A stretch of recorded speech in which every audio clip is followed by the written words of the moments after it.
تا حد نگاہ ریت کے تپتے ہوئے صحرا، آگ برساتا ہوا سورج،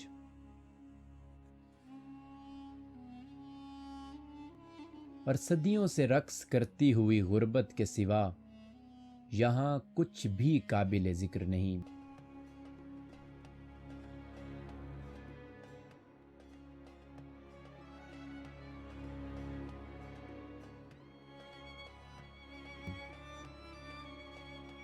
یہ قبیلہ 200 سال قبل صاف پانی اور بہتر زندگی کی تلاش میں صحرا کی ریت چھانتا ہوا اس علاقے میں آ کر آباد ہوا۔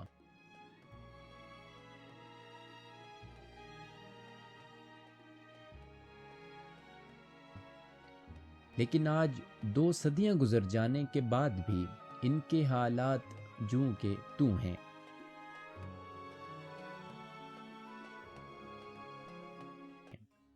غربت اور بے رحم موسمی تماچوں کے نشان ان صحرا نشین بدوؤں کے چہرے پر صاف صاف دیکھے جا سکتے ہیں۔ خاموش سمندر، چند کچے مکانات اور کھجور کے پتوں سے بنی ہوئی یہ جھونپڑیاں خلیج فارس میں واقع عرب کی ایک ریاست ابو دھابی کے مناظر ہیں۔ یہ تیل کی دولت سے مالا مال ہونے سے پہلے کے مناظر ہیں، اور یہ ہے دنیا کا نقشہ بدل دینے والے ایک صحرا نشین بدو سردار کی داستان۔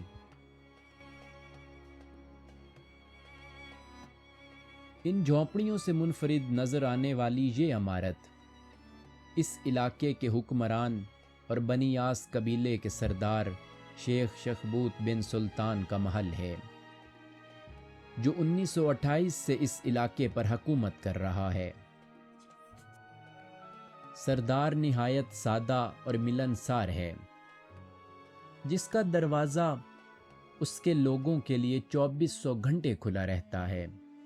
کوئی بھی شخص کبھی بھی اپنے سردار سے ملاقات کے لیے اس کے محل میں آ سکتا ہے، کوئی پابندی نہیں۔ لوگوں کا تانتا بندھا رہتا ہے، لوگ آپسی مسائل سردار کے پاس لا رہے ہیں، لیکن سردار باہر کی دنیا کا تیزی سے بدلتا ہوا رنگ دیکھ رہا ہے۔ دوسری عرب ریاستیں زمین کا سینہ چاک کر کے کالا سونا نکال چکی ہیں، لیکن شیخ شخبوت برطانوی کمپنیوں کو ابھی تک تیل کی تلاش شروع کرنے کی اجازت دینے سے ہچکچا رہا ہے۔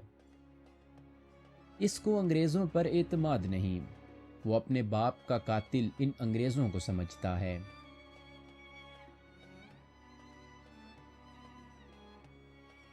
لیکن غربت اور بدحالی اس کے فیصلوں کو متزلزل کر رہی ہے۔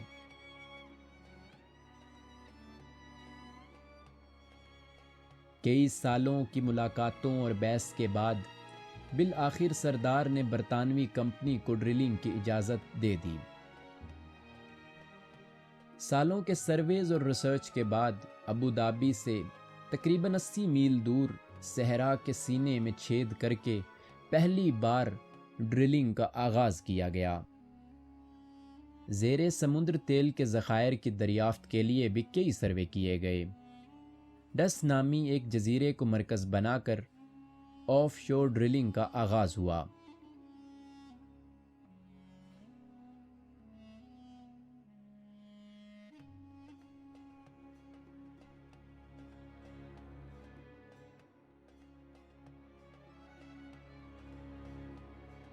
کئی سالوں کی انتھک محنت اور تلاش کے بعد 1 میل زیر سمندر تیل کا پہلا ذخیرہ دریافت کر لیا گیا، لیکن سوال یہ تھا کہ کیا یہ ذخائر کافی ہیں؟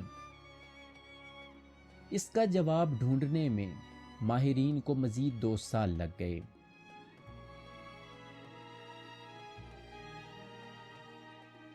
بالآخر جواب ہاں میں آیا۔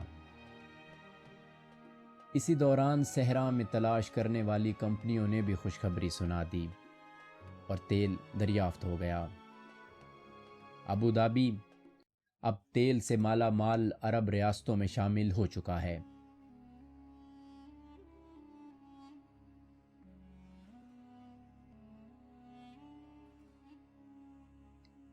رفتہ رفتہ دولت بھی آ رہی ہے۔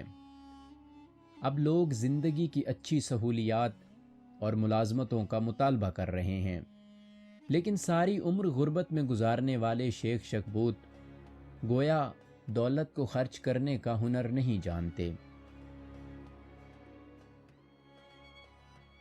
ان کی اس بخل مزاجی نے لوگوں میں غم و غصہ اور بغاوت کے عناصر کو جنم دے دیا۔ لوگ سراپا احتجاج ہو گئے۔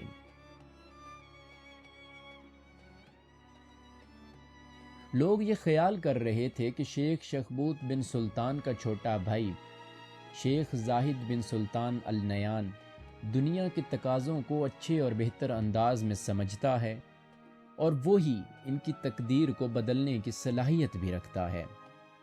لیکن زاہد نے 1928 میں اپنے بھائی شیخ شخبوت کو سلطان بناتے وقت اپنی ماں سے یہ عہد کیا تھا کہ وہ کبھی بھی اپنے بھائی کے خلاف بغاوت نہیں کرے گا۔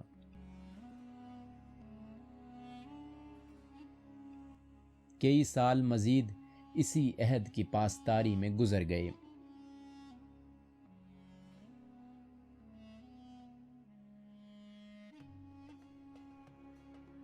لیکن شیخ شخبوت کا بخل برقرار رہا، لوگوں میں غم و غصہ بڑھتا گیا۔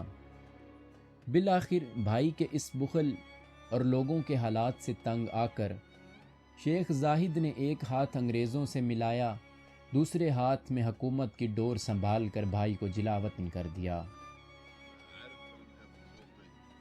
شیخ زاہد نہایت سادہ، یاروں کا یار، لوگوں کا ہمدرد، انتہائی زیرک، دور اندیش اور دریا دل انسان تھا۔ شیخ زاہد کا یہ ماننا تھا کہ یہ دولت نہ تو ازلی ہے اور نہ ہی ابدی، اس لیے وہ قبیلے کے ہر فرد کے ساتھ ساتھ دوسرے قبائل کے سرداروں کو بھی اس دولت کا حصہ دار بنانا چاہتا تھا۔ یہ دعوت اس کی سادگی اور دریا دلی کی ایک مثال ہے۔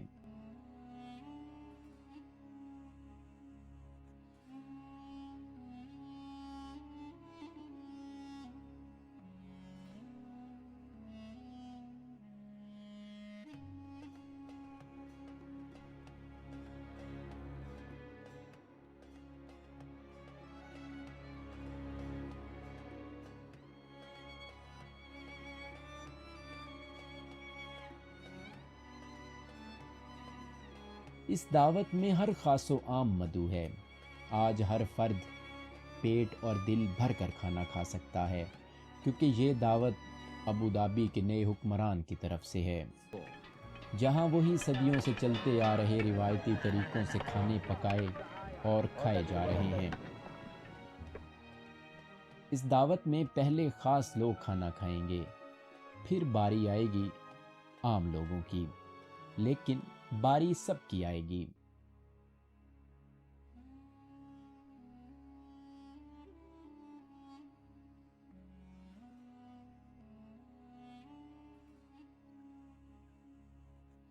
باہر کی دنیا چاہے جس بھی رفتار سے چل رہی ہو، ان صحرائیوں کو فی الحال اس سے کوئی سروکار نہیں۔ یہ اپنی مستی میں مست اور اپنی دھن میں مگن ہیں۔ یہ رقاصائیں رقص کرتی رہیں گی، یہ گویے یوں ہی رات بھر گاتے رہیں گے۔ ان کو کسی بھی چیز کی جلدی نہیں۔ ان صحرائیوں کے پاس جو چیز سب سے وافر ہے وہ ہے وقت۔ لیکن ان کا سردار اس محفل میں بھی بیٹھا سوچ رہا ہے کہ ان صحرائیوں کے حالات کیسے بدلے جائیں۔ تیل کی دریافت کے بعد پوری دنیا کا رخ اس خطے کی طرف ہو گیا۔ نت نئے بحری جہاز ابوظہبی کے ساحلوں پر آنے لگے، لیکن یہ جہاز اتنے بڑے تھے کہ ان کو سمندر سے 8 میل دور ہی رکنا پڑتا تھا، جس کے بعد چھوٹے جہاز ان کا سامان ساحلوں تک لاتے تھے۔ یہ دیکھ کر شیخ نے حکم دیا کہ گہری بندرگاہ بنائی جائے، جہازوں کے لیے ایئرپورٹ بنائے جائیں، گاڑیوں کے لیے پکی سڑکیں بنائی جائیں۔ لوگوں کے لیے پکے مکانات، ہسپتال، اسکول اور کالجز بنائے جائیں۔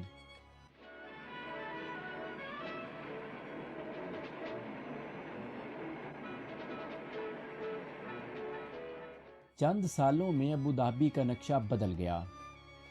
جھونپڑیوں کی جگہ پکے مکانات نے لے لی، کچی راہ گزر کی جگہ موٹر وے بن گئی، ریت کی ٹیلوں کی جگہ بلند و بالا عمارتوں نے لے لی۔ بے تحاشا دولت کی ریل پیل اور بادشاہت بھی شیخ زاہد کی سادہ مزاجی اور روایات سے وابستگی کو ماند نہ کر سکی۔ وہ آج بھی عرب کی روایات سے جڑا ہوا ہے، چاہے وہ روایتی اونٹوں کی دوڑ کا مقابلہ ہو،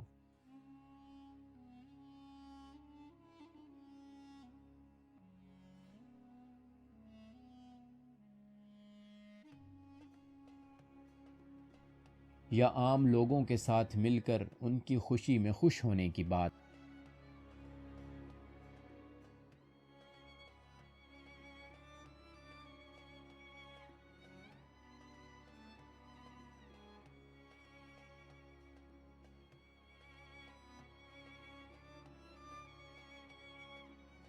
یا ان کے رقص میں محو رقص ہونا ہو، یہ سردار ہمیشہ عوام میں موجود رہتا ہے۔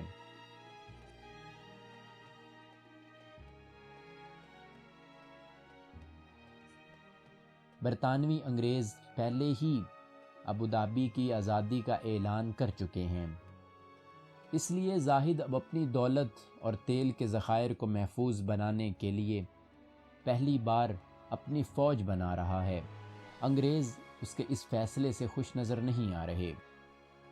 وہ نہیں چاہتے باقی عرب دنیا بھی شیخ زاہد کو مثال بنا کر اپنی فوج بنانے کا سوچے، کیونکہ لگ بھگ ساری عرب دنیا اس وقت برطانوی سامراج کے کنٹرول میں ہے، جن سے سالانہ کئی ارب پاؤنڈ برطانیہ ان کی حفاظت کی آڑ میں بٹور رہا ہے، اور وہ یہ نہیں چاہتا کہ اس کی یہ اجارہ داری ختم ہو۔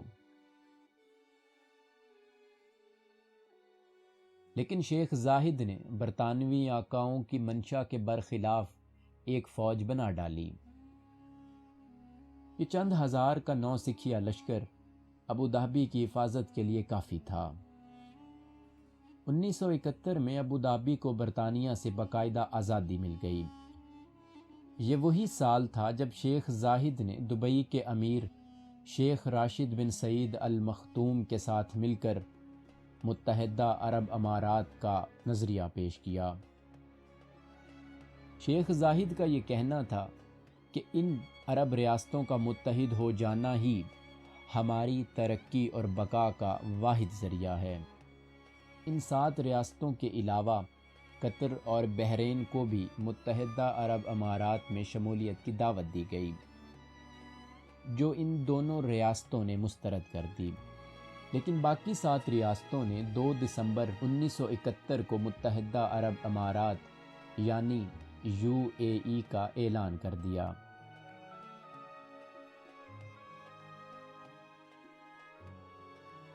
شیخ زاہد کو اس نئی مملکت کا پہلا صدر چنا گیا۔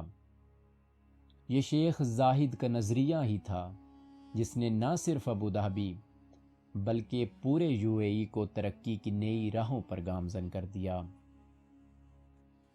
دیکھتے ہی دیکھتے صحرائی ٹیلے بلند و بالا عمارتوں میں تبدیل ہو گئے۔ پوری دنیا سے لوگ یہاں کام کرنے آنے لگے اور یہ بنجر صحرا کئی لاکھ لوگوں کا مسکن بن گیا۔ تیل کی دولت ایک طرف، لیکن یہ صحرا نشین بدو سردار کا نظریہ ہی تھا جو عرب کی اس بنجر زمین کو جنت نظیر بنا گیا۔ شیخ زاہد کے اس نظریے نے UAE کو تیل کے علاوہ کئی اور چیزوں پر جینے کا طریقہ بھی سکھایا۔ UAE آج دنیا کا امیر ترین ملک ہے۔ یہ ترقی تیل سے شروع تو ہوئی، لیکن اب اس کو جینے کے کئی اور راز بھی معلوم ہیں۔ یہی وجہ ہے کہ UAE کی GDP آج محض 30% تیل پر منحصر ہے۔ فادر آف دا نیشن کہے جانے والے شیخ زاہد کا ذکر تاریخ ہمیشہ سنہرے حروف میں کرے گی۔